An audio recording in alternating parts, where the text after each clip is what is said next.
স্বামীর দিকে বেশি তাকালে হায়াত কমে যায়, এটা কতটুকু সহি?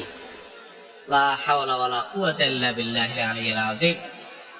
স্বামীর দিকে তাকালে যদি হায়াত কমে যায়, তাহলে কার দিকে তাকাবে বেচারি?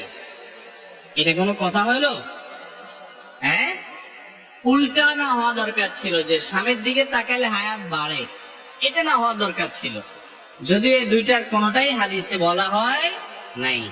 স্বামীর দিকে মহব্বতে ভালোবাসার দৃষ্টিতে তাকালে তো সব হবে ইনশাআল্লাহ, হায়াত কমবে কেন?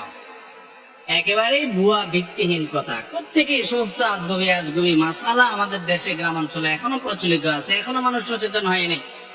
স্বামীর দিকে তাকাইলে, মহব্বতের সাথে তাকাইলে সব হবে ইনশাআল্লাহ। আবার স্বামীও তার স্ত্রীর দিকে মহব্বত এবং স্নেহের পরশে তাকালে সেটাও তার জন্য সব হবে ইনশাআল্লাহ। আল্লাহ বলেছেন ওয়াশিরুহুন্না বিল মারুফ, সুন্দরভাবে জীবন যাপন করতে হবে, তাদের সাথে ভালোবাসা বিনিময় থাকতে হবে। স্বামী স্ত্রী যত সুসম্পর্ক থাকবে, যত মিল মহব্বত থাকবে, তারা এই ক্ষেত্রে অনেক বেশি মুত্তাকি এবং আল্লাহ তাআলার প্রিয় মানুষ হতে পারবে।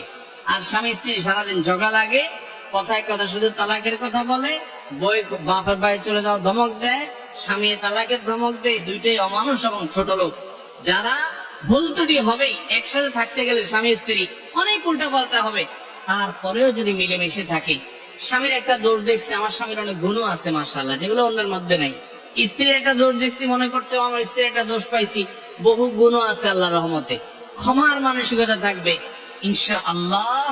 এই স্বামী স্ত্রী মুত্তাকিদের মধ্যে শামিল হবে যদি অন্যান্য দিকগুলো তাদের ঠিক থাকে।